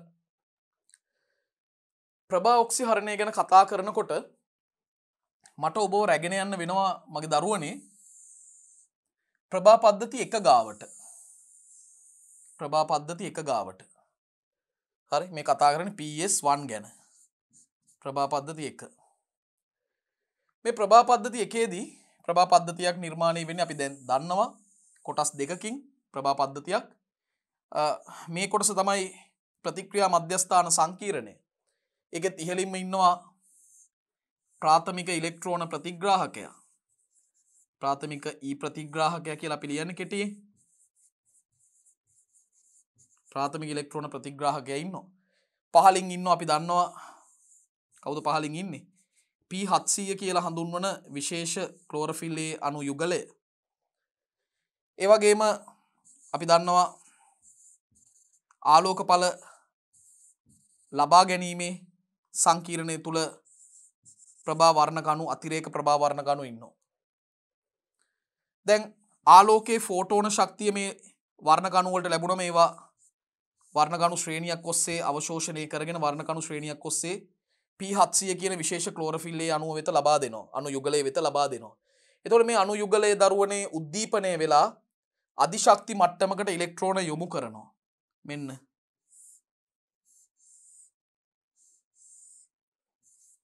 ඒ අධිශක්ති ඉලෙක්ට්‍රෝන වහාම ප්‍රාථමික ඉලෙක්ට්‍රෝන ප්‍රතිග්‍රාහකයෙක් විසින් ප්‍රතිග්‍රහණය කරනවා. ඒත් එක්කම ඉලෙක්ට්‍රෝන පිටවීම නිසා P700 ඉලෙක්ට්‍රෝන ඌනතාවයකට නැත්තම් ධන ආරෝපිත තත්වයකට පත් වෙනවා. ඔබට මතක නම් මේ ධන ආරෝපණය උදාසීන වෙන්නේ කොහෙන්ද? මේ PC පද්ධතියෙන් පැමිණිච්ච ඉලෙක්ට්‍රෝන මගින්. මේ ඉලෙක්ට්‍රෝන PC පද්ධතිය හරහා ආව P700ට මේ ඉලෙක්ට්‍රෝන එව්වේ කවුද? කාගේ ඉලෙක්ට්‍රෝනද මේ? දරුවනේ මේ එවලා තියෙන්නේ ප්‍රභා පද්ධති 2 P680 නිදහස් කරපු ඉලෙක්ට්‍රෝන. P680න් පිට වෙච්ච ඉලෙක්ට්‍රෝන තමයි මේ ඇවිල්ලා තියෙන්නේ P700 ඉලෙක්ට්‍රෝන ඌනතාවය සම්පූර්ණ කරන්න. එතකොට P700 පිට කරන ඉලෙක්ට්‍රෝන වලට මොකද වෙන්නේ? මේ ඉලෙක්ට්‍රෝන ප්‍රාථමික ඉලෙක්ට්‍රෝන ප්‍රතිග්‍රාහකයෙක් ප්‍රතිග්‍රහණය කරලා ඊට පස්සේ මේ ඉලෙක්ට්‍රෝන වෙනත් ඉලෙක්ට්‍රෝන වාහක පද්ධතියකට යවනවා. FD පද්ධතියට යවන්නේ. මේ ඉලෙක්ට්‍රෝන. ඊට පස්සේ මේ ඉලෙක්ට්‍රෝන වලට මොකද වෙන්නේ? දරුවනේ මේ ඉලෙක්ට්‍රෝන NADP+ රිඩක්ටේස් කියන එන්සයිමේ මගින් මේ NADP+ රිඩක්ටේස් මේක එන්සයිමයක්.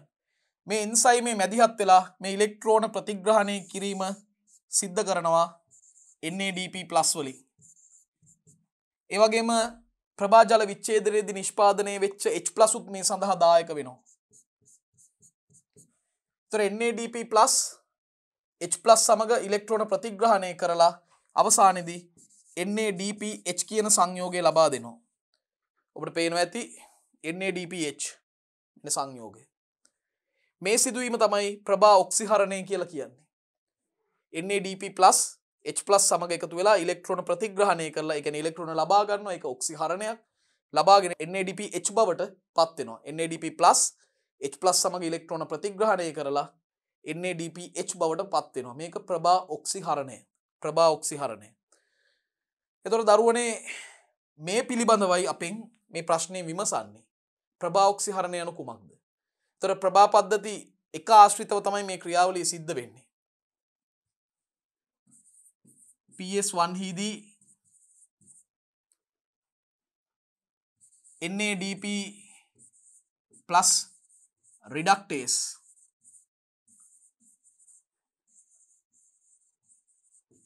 එන්සයිමය ආධාරයෙන්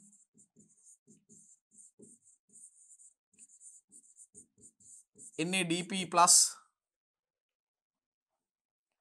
විසින්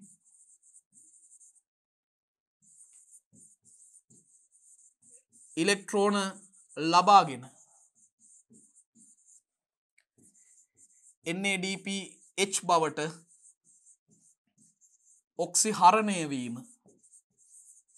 ඔක්සිහරණය වීම තමයි දරුවනේ ප්‍රභා ඔක්සිහරණය කියලා අදහස් කරන්නේ. මම අංග සම්පූර්ණයෙන් මේ යටතේ ඉදිරිපත් කරන්න ඕන සියලුම කාරණා ඔබට පැහැදිලිව මනාව ඉදිරිපත් කරලා තියෙනවා දරුවනේ.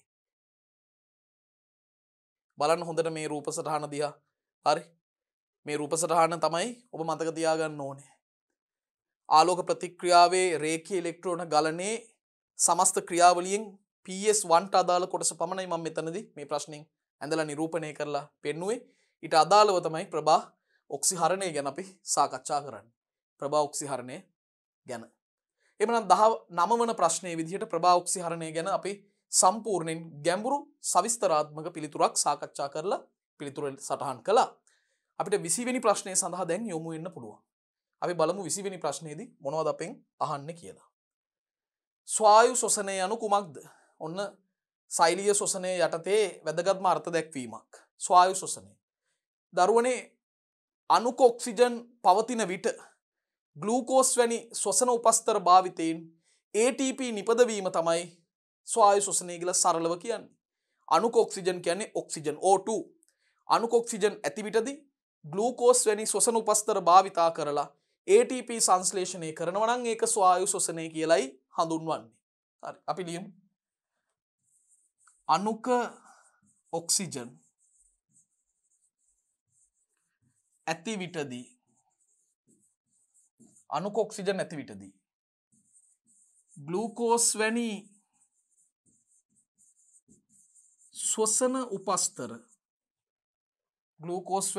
ශ්වසන උපස්තර භාවිතා කර ATP සංශ්ලේෂණය කිරීම. ATP සංශ්ලේෂණය කිරීම ස්වායු ශ්වසනය නම් වේ. ස්වායු ශ්වසනය නම් වේ. අණුක ඔක්සිජන් ඇති විටදී ග්ලූකෝස් වැනි ශ්වසන උපස්තර භාවිතා කර ATP සංශ්ලේෂණය කිරීම තමයි ස්වායු ශ්වසනය කියන්නේ. ස්වායු ශ්වසනය කියන්නේ. දැන් ග්ලූකෝස්ට අදාළව ස්වායු ශ්වසන ක්‍රියාවලිය අදියර 3කින් සමන්විතයි. ඒ වගේම අපි ඉදිරි ප්‍රශ්න පත්‍රවලදී කතා කරනවා. මතක් කරොත් එකක් තමයි ග්ලයිකෝලිසිය පළවෙනි පියවර. දෙවැනි එක තමයි පයිරුවේට් ඔක්සිකරණය හා සිට්‍රික් අම්ල චක්‍රය අවසාන වශයෙන් දරුවනේ ඔක්සිකාරක පොස්පොරයිලීකරණය හෙවත් ඉලෙක්ට්‍රෝන පරිවහන දාමය පොස්පොරයිලීකරණය හෙවත් ඉලෙක්ට්‍රෝන පරිවහන දාමය ඉලෙක්ට්‍රෝන පරිවහන දාමය මේ ගැන ඉදිරි ප්‍රශ්නවලදී ප්‍රශ්න පත්‍රවලදී අපි සාකච්ඡා කිරීමට සූදානම් වෙනවා ස්වායු ශ්වසනය. එමනම් ප්‍රශ්න 20ක් අවසන් 21 වෙනි ප්‍රශ්නයට අපි අපේ අවධානය යොමු කරමු. 21 වෙනි ප්‍රශ්නය. ආදරණීය දරුවනේ ජෛව විවිධත්වයේ පාඩමට මම නැඹුරු වෙන්නේ 21 වෙනි ප්‍රශ්නේදී ඇරිස්ටෝටල් විසින් සිදු කරන ලද ජීවි වර්ගීකරණයන් පිළිබඳ කෙටියෙන් ලියන්න. හරි මේ ගැන අපි 6 වෙනි ප්‍රශ්න පත්‍රයේදීත් දල වශයෙන් සාකච්ඡා කළා. ඇරිස්ටෝටල් තමයි ජීවීන් විද්‍යානුකූලව ජීවීන් වර්ගීකරණයේ පුරෝගාමියා. එතුමා තමයි ජීවීන්ව වර්ග කළේ මුල්වරට ශාක සහ සතුන් ලෙස. එහෙනම් වර්ගීකරණය ගැන කියද්දි මුලින්ම කියන්න ඕනේ ශාක සහ සතුන් ලෙස මුල්වරට විද්‍යාත්මකව ජීවී වර්ගීකරණයක්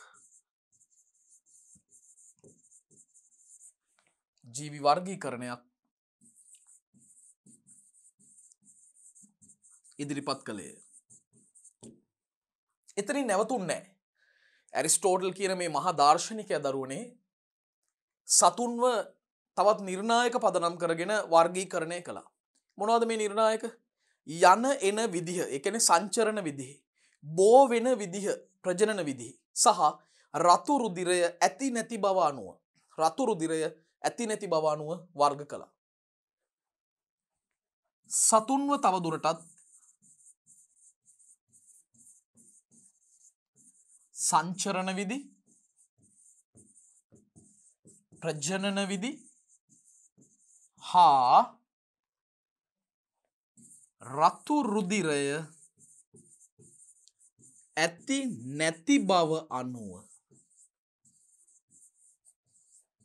රතු රුධිරය ඇති නැති බව අනුව වර්ග කළේය.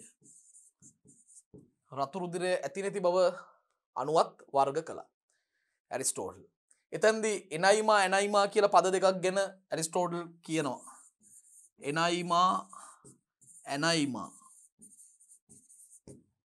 එනයිමා කියන්නේ රතු රුධිරය නැහැ කියන අදහස. එනයිමා කියන්නේ රතු රුධිරය ඇති බව. මේ ඇනයිමා කියන පදයෙන් නිර්මාණය වෙච්ච වචනයක් තමයි ඇනීමියාව කියන්නේ. ඇනීමියාව. මොකද්ද දරුවෝ මේ ඇනීමියාව කියන්නේ? ඇනීමියාව කියලා කියන්නේ රක්ත හීනතාවය හෙවත් නිරක්තිය කියන්නේත් ඒකට. නිරක්තිය. දැන් බලන්න. රතු රුධිරය නැත්තම් තමයි ඇනයිමා කියන්නේ. රතු රුධිරය නැත්තම් ඇනයිමා. ඉතින් රතු රුධිරාණු නැති තත්වය තමයි ඒ ලෙඩේ තමයි ඇනීමියාව හෙවත් රක්තය හීනයි. රතු හීනයි. රතු අඩු වෙලා රක්ත හීනතාවය හෙවත් නිරක්තිය කියලා අදහස් කරන්නේ. පැහැදිලිද? හරි. එහෙමනම් දරුවනේ ඇරිස්ටෝටල් විසින් සිදු කරපු ජීවි වර්ගීකරණය සංක්ෂිප්තව අපි මතක් කරොත් ශාක සහ සතුන් ලෙස ජීවීන් මුල්වරට විද්‍යානුකූලව මෙතුමා තමයි වර්ග කළේ. එතනදී සතුන්ව තවදුරටත් වර්ග කළා නිර්ණායක තුනක් පදනම් කරගෙන. මොනවද? සංචරණ විදි, ප්‍රජනන විදි සහ රතු රුධිරය ඇති නැති බව අනුව වර්ග කළා. හරි. අපි යොමු වෙනවා 22 වෙනි ප්‍රශ්නයට. ප්‍රොටිස්ටා රාජධානිය හඳුන්වා දුන්නේ කවුද? උත්තරේ හරිම සරලයි. නමුත් කියන්න දෙයක් තියෙනවා. දැන් ජීවීන්ව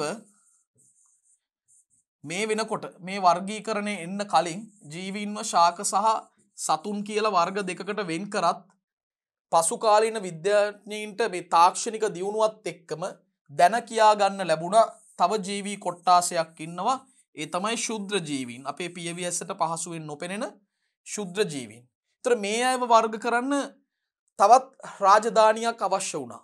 තුන්වෙනි රාජධානියක අවශ්‍යතාවය මතු වුණා. අන්න ඒ අවශ්‍යතාවය සම්පූර්ණ කරේ අර්නස්ට් හේකල් කියන විද්‍යාඥයා. ඔහු විසින් තමයි ඉදිරිපත් කළේ ශුද්ධ ජීවීන් වර්ගීකරණයට වෙනම රාජධානියක් තියෙන්න ඕනේ. ඒ රාජධානියට අපි මේ ශුද්ධ ජීවීන්ව ඇතුළත් කරලා ඒ අය ගැන අධ්‍යයනය කරමු කියලා. එහෙම නිර්මාණය කරපු රාජධානිය තමයි දරුවෝ ප්‍රොටිස්ටා රාජධානිය. එහෙමනම් මේ ප්‍රොටිස්ටා රාජධානිය හඳුන්වා දුන්නේ විද්‍යාඥයා අර්නස්ට් හේකල්. අර්නස්ට් හේකල් කියන විද්‍යාඥයා තමයි ඒක හඳුන්වා දුන්නේ. එතුමා තවත් මේ වර්ගීකරණ විද්‍යාවේ ප්‍රගමණයට විවිධ දේවල් කරලා තියෙනවා. අපි ඉදිරි ප්‍රශ්න පත්‍රවලදී ඒ ගැනත් සාකච්ඡා කරමු. ඒ ගැනත් අපි අපේ අවධානය යොමු කරමු. මං 23 වන ප්‍රශ්නයට යොමු වෙනවා. වර්තමානයේ වන විට ජීවීන් වර්ගීකරණය සම්බන්ධයෙන් පිළිගන්න වර්ගීකරණය තමයි අධිරාජධානි 3 වර්ගීකරණ පද්ධතිය. මේ අධිරාජධානි 3 වර්ගීකරණ පද්ධතිය ඉදිරිපත් කළේ ජීවීන්ගේ ස්වභාවික පරිණාමික බන්ධුතා පිළිබඳ අධ්‍යයනයකින් පසුව. ඒ නිසා වඩාත් සාධාරණ, නිර්වද්‍ය, නිවැරදි වර්ගීකරණයක් තමයි මේ අධිරාජධානි 3 වර්ගීකරණය. මේ අධිරාජධානි 3 වර්ගීකරණ ඉදිරිපත් කරේ කාල් වූස්. එමනම් අධිරාජධානි 3 වර්ගීකරණ ඉදිරිපත් කරේ කවුද? කාල් වූස් බව තමයි පිළිතුරට අපිට ලබා දෙන්න වෙන්නේ. කාල් වූස්. 24 වෙනි ප්‍රශ්නයට අපි දැන් අපේ අවධානය යොමු කරමු. 24 වෙනි ප්‍රශ්නය. ටැක්සෝනයක් යනු කුමක්ද? ඔන්න. ටැක්සෝනයක් යනු කුමක්ද? දරුවනේ වර්ගීකරණ දූරාවලියක දක්නට ලැබෙන එක වර්ගීකරණ කාණ්ඩයක් නැත්තම් මට්ටමකට තමයි ටැක්සෝනයක් කියලා කියන්නේ. වර්ගීකරණ දූරාවලියක එක් වර්ගීකරණ කාණ්ඩයක් නැත්තම් වර්ගීකරණ මට්ටමක් තමයි ටැක්සෝනයක් කියලා අදහස් කරන්නේ. හරි, අපි ලියමු මෙහෙම. වර්ගීකරණ දූරාවලියක එක් වර්ගීකරණ මට්ටමක්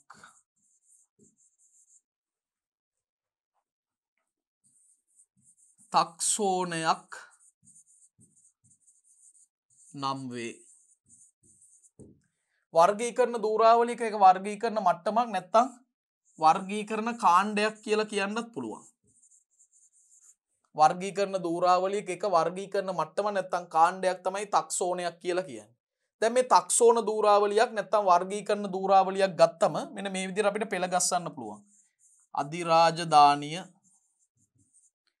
රාජධානිය, වංශය, වර්ගය, ගෝත්‍රය, කුලය, ගණය, විශේෂය. මෙන්න මේ වගේ අනුපිළිවෙලකට ශ්‍රේණියකට තමයි දරුවනේ කියන්නේ ටැක්සෝන දූරාවලියක් නැත්තම් වර්ගීකරණ දූරාවලියක් කියලා. මෙවැනි දූරාවලියක අපි සලකනු ලබන එක මට්ටමකට කියන්න පුළුවන් මේක ටැක්සෝනයක් කියලා. අන්න වර්ගය නැමැති ටැක්සෝනය තමයි මම මේ ලකුණු කළේ. ටැක්සෝනය. ගණය නැමැති ටැක්සෝනය තමයි මේ ලකුණු කරන්නේ. ගණය නැමැති ටැක්සෝනය. ඔබට පැහැදිලිද? මං හිතනවා පැහැදිලි. ටැක්සෝන දූරාවලියක නැත්තම් වර්ගීකරණ දූරාවලියක එක වර්ගීකරණ මට්ටමක්, එක කාණ්ඩයක්, වර්ගීකරණ කාණ්ඩයක් ටැක්සෝනයක් කියලායි හඳුන්වන්නේ. ටැක්සෝනයක් කියලා. එමනම් 25 වෙනි ප්‍රශ්නයට අපි යොමු වෙමු. පරිසර විද්‍යාත්මක විශේෂ සංකල්ප එළියන ටිකක් දිගයි. හැබැයි අර්ථ දැක්වීම හොඳින් පාඩම් කරගත්තොත් ගැටලුවක් වෙන්නේ නැහැ. විශේෂයක පරිසර නිකේතනය සහ ඒ විශේෂයේ සමාජිකයන් පරිසරයේ ජීවී සහ අජීවී සංඝටක සමග ඇති කරගන්න අන්තර්ක්‍රියාත් සියල්ල එකතුව අපිට කියන්න පුළුවන් පරිසර විද්‍යාත්මක විශේෂ සංකල්පය කියලා. අපි ලියමු බලන්න. විශේෂයක පරිසර නිකේතනය සහ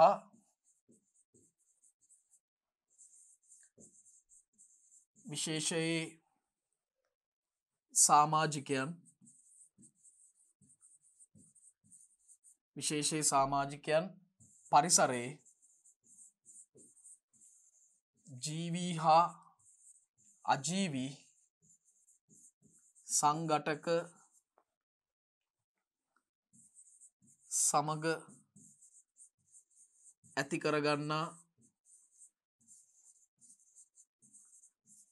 අන්තර්ක්‍රියා සියල්ලේ එකතුව. එකතුව විදිහට අපිට පරිසර විද්‍යාත්මක විශේෂ සංකල්පය අර්ථ ගන්වන්න පුළුවන්. විශේෂයක පරිසර නිකේතනය සහ ඒ විශේෂයේ සමාජිකයන් පරිසරයේ ජීවී සහ අජීවී සංඝටක සමග ඇති කරගන්නා අන්තර්ක්‍රියා සියල්ලේ එකතුව තමයි දරුවනේ පරිසර විද්‍යාත්මක විශේෂ සංකල්පය කියලා අදහස් කරන්නේ.